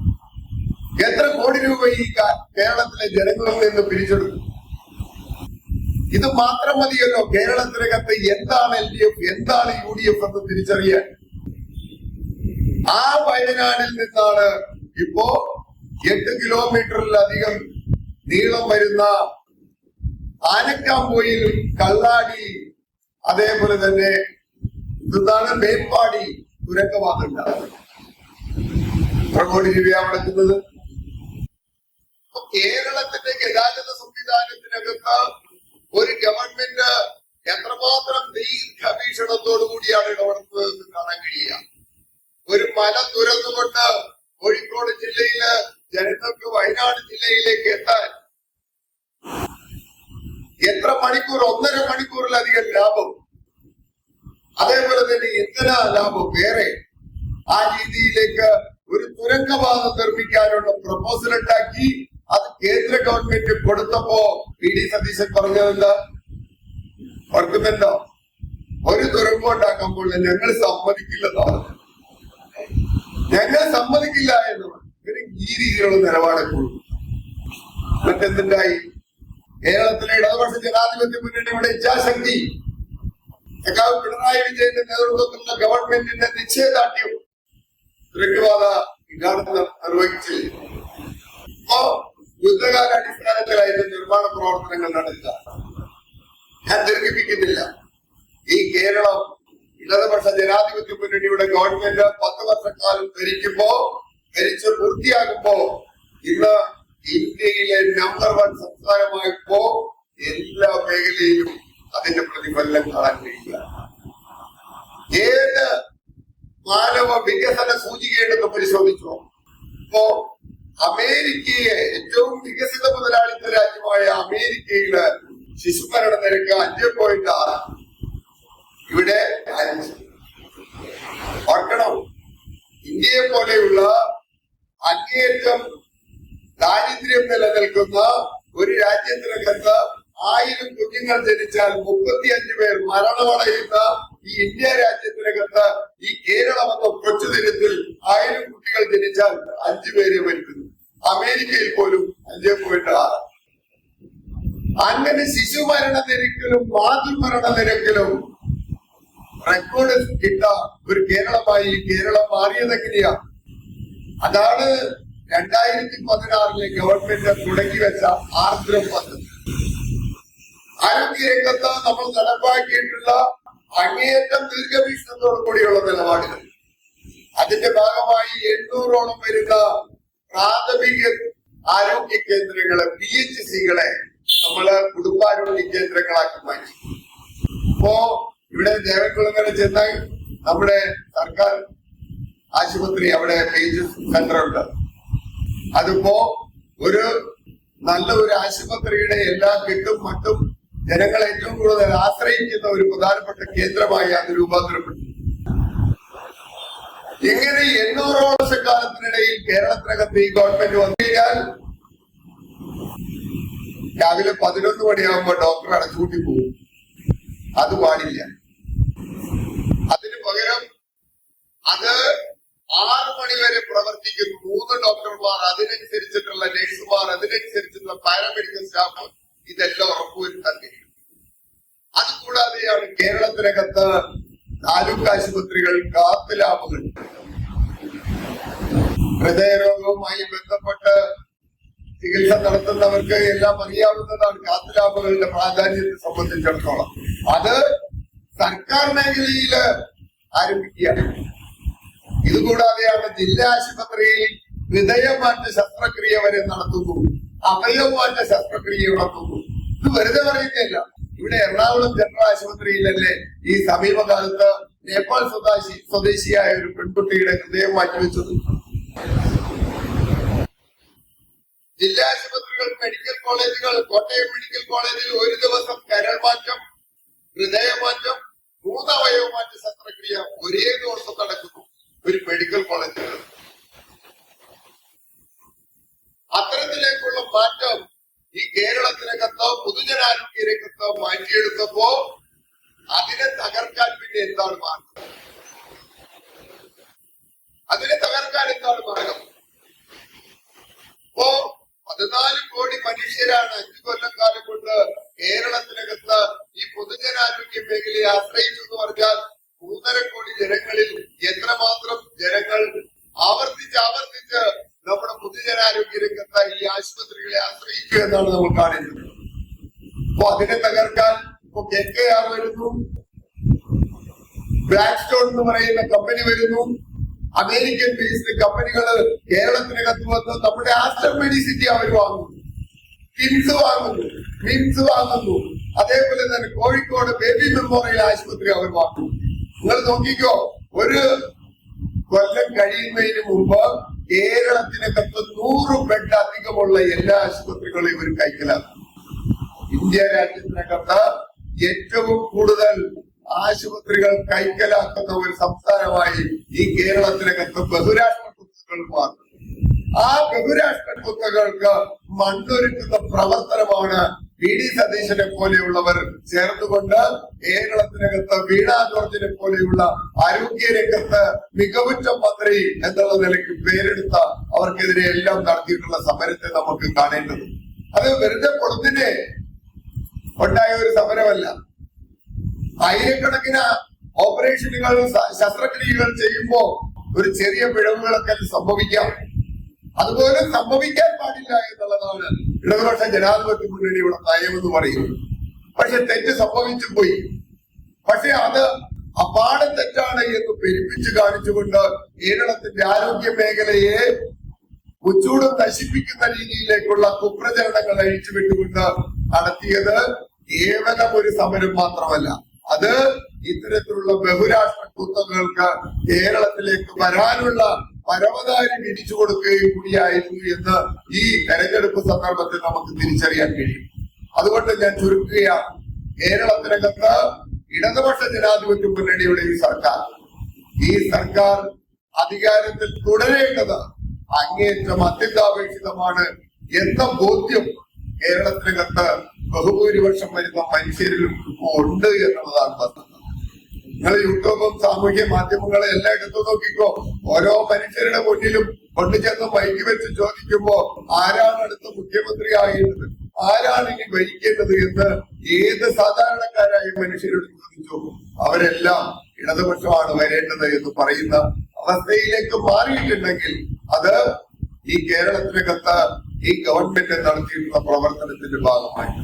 അതുകൊണ്ട് ഈ വരാൻ പോകുന്ന തെരഞ്ഞെടുപ്പിൽ ഇടതുപക്ഷ ജനാധിപത്യ മുന്നണിയെ നല്ല ഭൂരിപക്ഷത്തോടുകൂടി അധികാരത്തിലേക്ക് കൊണ്ടുവരണമെങ്കിൽ ഈ തൃക്കാക്കര മണ്ഡലത്തിൽ ഒരു മാറ്റമുണ്ടാകണം.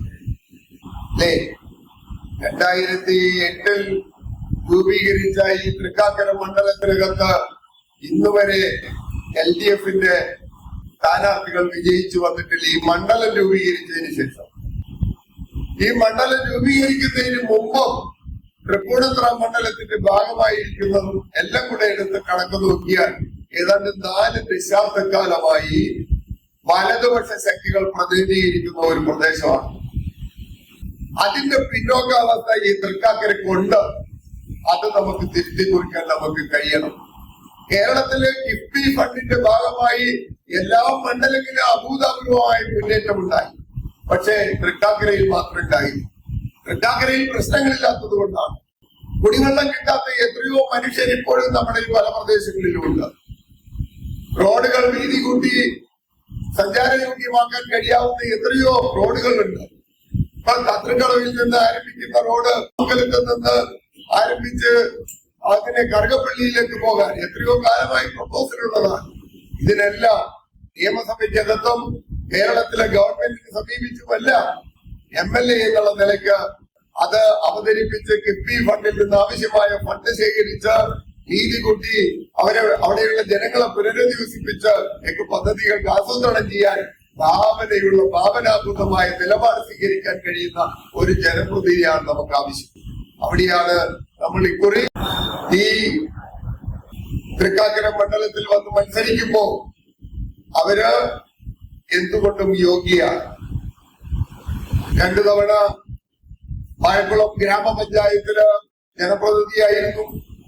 അതേപോലെ തന്നെ വാഴക്കുളം ബ്ലോക്ക് പഞ്ചായത്തിന്റെ പ്രസിഡന്റായിരുന്നു. ഇപ്പൊ വാഴക്കുളം സർവീസ് സഹകരണ ബാങ്കിന്റെ പ്രസിഡന്റായി 10 കൊല്ലമായി തുടരുകയാണ്. ഇതുകൂടാതെ കേരള ബാങ്കിന്റെ പ്രതിനിധിയായിരുന്നു. CPIM-ന്റെ ജില്ലാ സെക്രട്ടേറിയറ്റ് അംഗമാണ്. ജനാധിപത്യ മഹിളാ അസോസിയേഷന്റെ കേന്ദ്ര കമ്മിറ്റി അംഗമാണ്. അങ്ങനെ രാഷ്ട്രീയ സാമൂഹിക രംഗത്ത് എല്ലാം തിളങ്ങുന്ന വ്യക്തിത്വമാണ്. അത് മാത്രമാണ് 10-16 കൊല്ലക്കാലം മുമ്പ് സംഘപരിവാര ശക്തികൾ ആക്രമിച്ചു. അവരുടെ പിതാവിനെ ആക്രമിച്ച് ചെയ്യാവലംബിയായി അദ്ദേഹം കിടന്നു. 16 കൊല്ലം കഴിയുമ്പോ അന്ന് അവർക്ക് 6 മാസം പ്രായമാണ്. 16 കൊല്ലം കഴിയുമ്പോഴാണ് പിതാവും മരിക്കപ്പെടുന്നത്. അത് രക്തസാക്ഷി കുടുംബത്തിൽ നിന്നുള്ള ഒരു പദ്ധതി കൂടിയാണ്. അതുകൊണ്ട് പിതാവ് അഡ്വക്കേറ്റ് പുഷ്പദാസ് ഈ തെരഞ്ഞെടുപ്പിൽ വിജയിച്ചു വരേണ്ടത് ജനാധിപത്യ കേരളത്തിന്റെ ഏറ്റവും പ്രധാനപ്പെട്ട ദൗത്യമാണ് എന്ന് കണ്ടുകൊണ്ട് ഈ തൃക്കാക്കരയിലെ ജനങ്ങളെ മുഴുവൻ നേരിട്ട് കാണാനും അവരുടെ വോട്ട് നമ്മുടെ സ്ഥാനാർത്ഥിക്ക് ലഭ്യമാകാനും കഴിയുന്ന വിധത്തിലേക്കുള്ള പ്രവർത്തനങ്ങൾ നടത്തുക എന്നുള്ളതാണ് ഇടതുപക്ഷ ജനാധിപത്യ മുന്നണി പ്രവർത്തകരെ സംബന്ധിച്ചിടത്തോളം നമ്മുടെ ഏറ്റവും പ്രധാനപ്പെട്ട കടമ. സഹാവ് എൻ.എ. മണി ആശംസകൾ അർപ്പിച്ചു. സഹാവ് വി.ജി. മനോജ് നന്ദി രേഖപ്പെടുത്തി.